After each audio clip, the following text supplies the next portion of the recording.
নমস্কার বন্ধুরা, আপনাদেরকে অনেক অনেক স্বাগত বিউটি রান্নাঘরে। আমি আজকে রান্না করব একটি মসুরির ডালের রেসিপি, মসুরির ডাল চচ্চড়ি। তো ডাল চচ্চড়ি আমি কী করে করি আপনারা ভিডিওটি প্রথম থেকে শেষ পর্যন্ত দেখুন, ভীষণ ভালো লাগবে। খুব সহজ পদ্ধতিতে সবাই করতে পারবেন, যারা রান্না করতে জানেন না তারাও পারবেন, কোনো রকম ঝামেলা ছাড়াই আজকে আমি ডাল চচ্চড়িটা কী করে করি আপনারা দেখুন। যেখানে আমি নিয়ে নিয়েছি 150 গ্রাম মসুরির ডাল। আপনারা আপনাদের প্রয়োজন মতো নেবেন, যতটুকু লাগবে। এই ডাল দিয়েই করবো আজকে ডাল চচ্চড়িটা। এই যে বন্ধুরা, উনুন ধরিয়ে কড়াই বসিয়ে দিচ্ছি।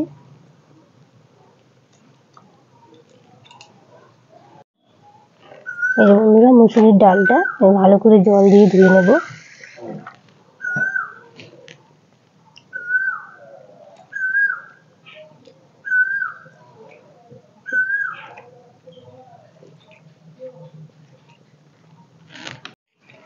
তবে বন্ধুরা, আপনারা দেখতে থাকুন কি করে আমি ডালের রেসিপিটি করি। আর যদি ভালো লাগে তাহলে প্লিজ একটা লাইক, কমেন্ট, শেয়ার করে আমার পাশে থাকবেন। আর ইউটিউব আমার চ্যানেলে নতুন হয়ে থাকলে প্লিজ একটা সাবস্ক্রাইব করে পাশে থাকা বেল আইকনটিতে প্রেস করে আমার পাশেই থাকবেন। তাহলে চলুন দেখতে থাকুন আজকে রেসিপিটি কি করে করি। এই যে বন্ধুরা, কড়াই গরম হয়ে গেছে, কড়াইতে দিয়ে দেবো সর্ষের তেল।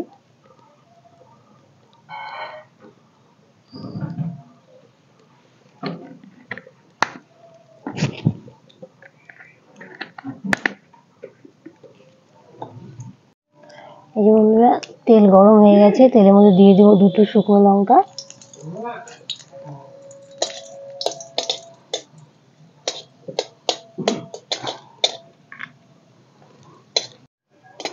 এর মধ্যে এখন দিয়ে দিব এই যে রসুন, কিছু রসুন আমি থেতো করে নিয়েছি, থেতো করা রসুন দিয়ে দিব।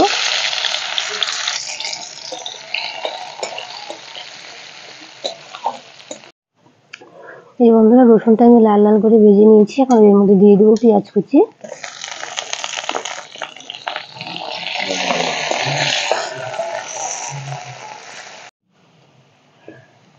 এই যে বন্ধুরা, আমি পেঁয়াজ রসুনগুলো ভালো করে লাল লাল করে ভেজে নিয়েছি। এখন এর মধ্যে দিয়ে দিব ধুয়ে রাখা মসুরির ডাল।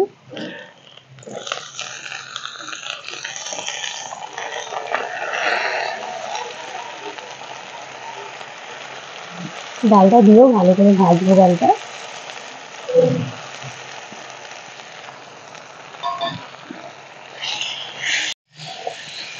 বন্ধুরা, এই ডালটার মধ্যে এখন দিয়ে দিব পরিমাণ মতো লবণ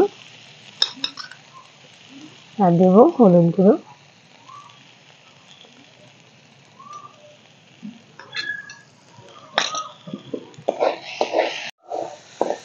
এর মধ্যে দিয়ে দিব কিছু চেরা কাঁচা লঙ্কা।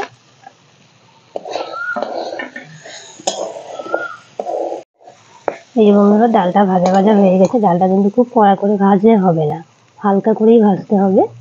ভাজা হয়ে গেছে ডালটা। দিয়ে দেবো পরিমাণ মতো জল। ডাল চচ্চড়ি তো একটু ঘনই হবে, পাতলা না।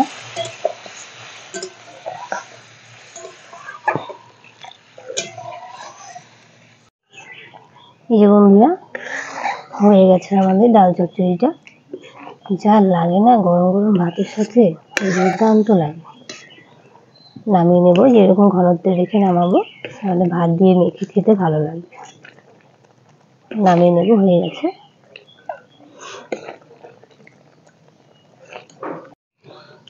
এই বন্ধুরা, রেডি হয়ে গেল আমাদের গরম গরম ডাল চচ্চড়ি, মসুরির ডালের চচ্চড়ি। যা লাগে খেতে, আপনারা একবার প্লিজ ঘরে বানিয়ে খেয়ে দেখুন, তাহলে বুঝতে পারবেন কতটা ভালো লাগে।